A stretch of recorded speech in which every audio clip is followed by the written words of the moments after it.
Bismillahirrahmanirrahim. Assalamualaikum warahmatullahi wabarakatuh. Alhamdulillahirabbil alamin wa bihi nasta'in ala umuri dunya waddin.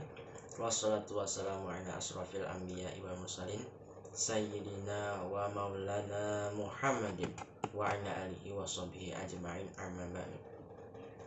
Pertama-tama marilah kita panjatkan puja dan puji serta syukur kehadirat Allah Subhanahu wa taala yang telah memberikan kita limpahan nikmat dan karunia-Nya kepada kita, wabil khusus nikmat iman wal Islam, dan juga tentunya nikmat sihah wal afiat, sehingga kita dapat kembali bertemu pada Ramadan yang penuh berkah kali ini. Alhamdulillah. Tak lupa selawat serta salam kita aturkan kepada baginda Nabi besar Muhammad sallallahu alaihi wasallam dan para keluarganya, para sahabatnya, dan para pengikutnya yang istiqomah menjalankan sunnah-sunnahnya, termasuk kita yang insya Allah akan mendapat syafaat beliau nanti di hari kiamat. Amin ya rabbal alamin. Pada pertemuan kali ini saya akan membahas tentang dakwah Rasulullah SAW di Madinah. Dakwah Rasulullah SAW di Madinah dilakukan selama 10 tahun. Hijrah Rasulullah ke Madinah merupakan babak baru dalam perkembangan Islam. Dalam berdakwah di Madinah, Rasulullah menggunakan strategi yang berbeda dengan dakwahnya di Mekah, yaitu membangun masjid. Yang pertama kali dibangun yaitu adalah Masjid Quba, dengan menjadikannya sebagai pusat kegiatan bagi umat muslimin.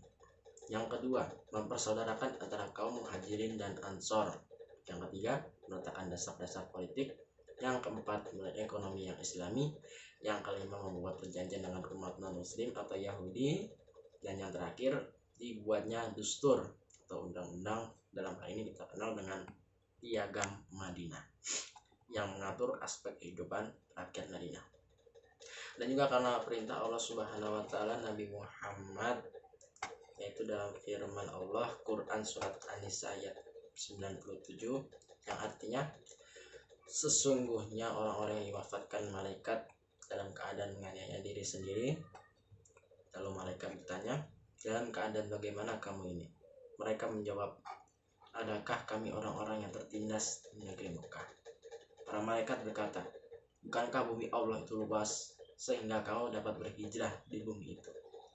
Orang itu tempatnya neraka jahanam, dan jahanam itu seburuk-buruk tempat kembali. Selain karena perintah Allah Subhanahu wa taala, Rasulullah SAW hijrah ke Madinah karena beliau masih memiliki hubungan yang dekat dan kuat dengan orang-orang Madinah.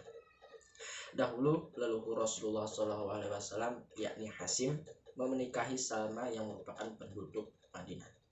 Selain itu, orang-orang Madinah juga ahli berperang yang dapat membantu dakwah Rasulullah.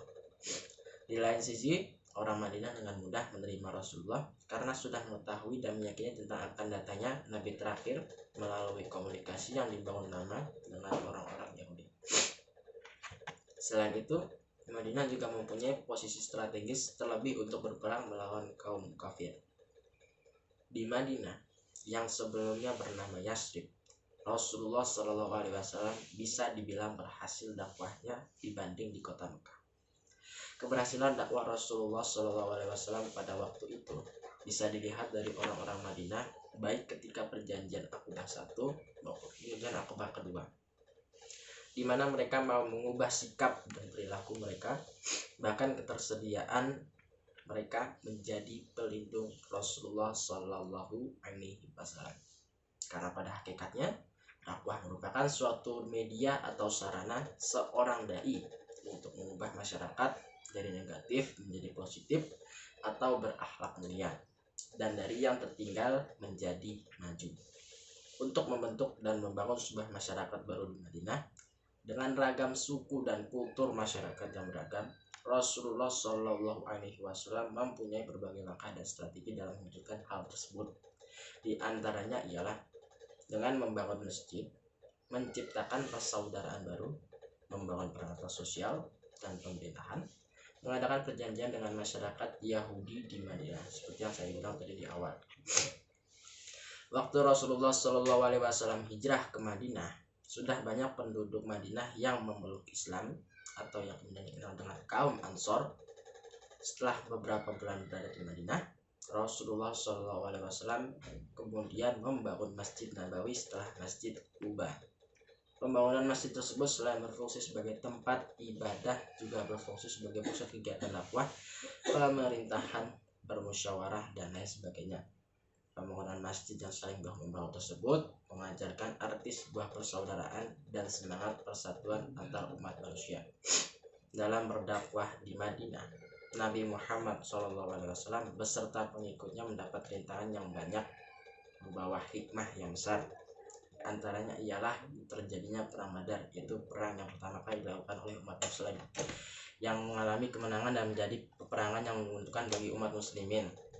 Yang kedua, perang Uhud, di mana dalam peperangan ini umat muslim mengalami kekalahan akibat dari sebagian pasukan muslim yang tidak amanah.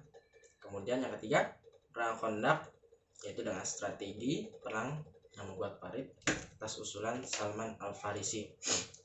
Pada tahun ke-6 Hijriah, ketika ibadah haji sudah disyariatkan, Nabi memimpin sekitar 1000 kaum muslimin untuk berangkat ke Mekah, bukan untuk berperang, melainkan untuk melakukan ibadah umrah.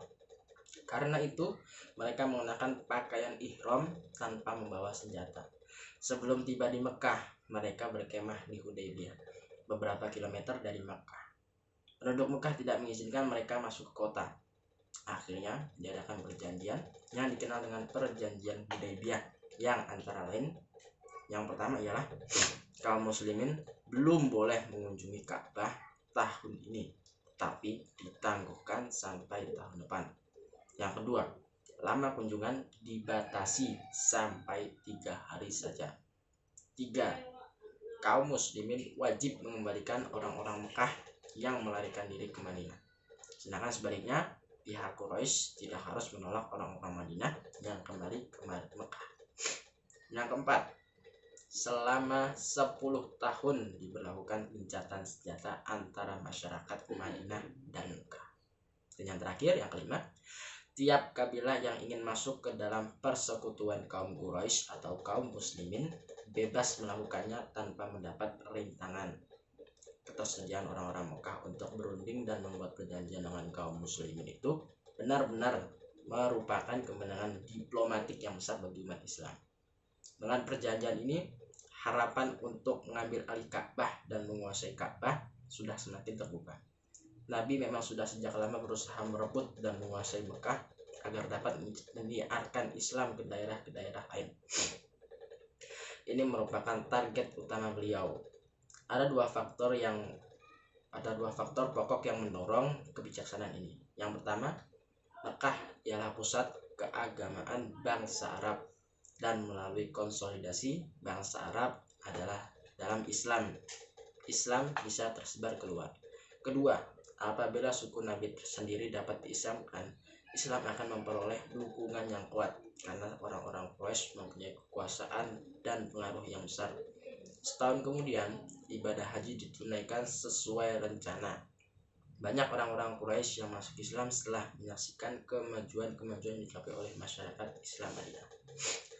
Nah, ini jika diperhatikan dengan jeli dan detail perjanjian Hudaybiyah tadi, yaitu yang membawa kebaikan yang besar bagi umat muslim, diantaranya ialah orang-orang Quraisy mengakui eksistensi kaum muslimin. Banyak orang yang berbondong-bondong masuk Islam setelah perjanjian ini.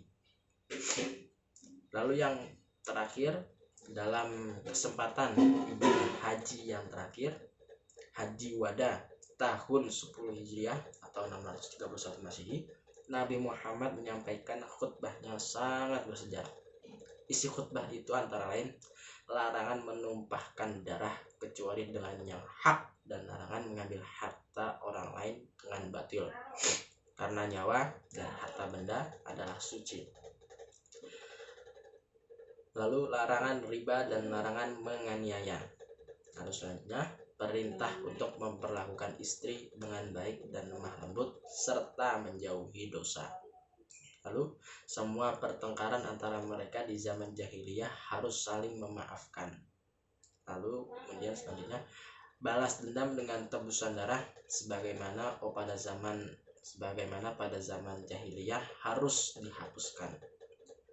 Dan yang terpenting ialah umat Islam harus selalu berpegang teguh pada Al-Quran dan Sunnah Nabi.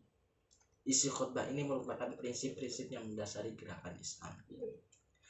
Setelah itu, beliau kembali ke Madinah. Beliau mengatur organisasi masyarakat kabilah yang telah memeluk Islam. Petugas keamanan dan para dai dikirim ke berbagai daerah dan kabilah untuk mengajarkan Islam, mengatur peradilan, dan memungut zakat. 2 bulan setelah itu, Nabi menderita sakit demam. Tenaganya dengan cepat berkurang.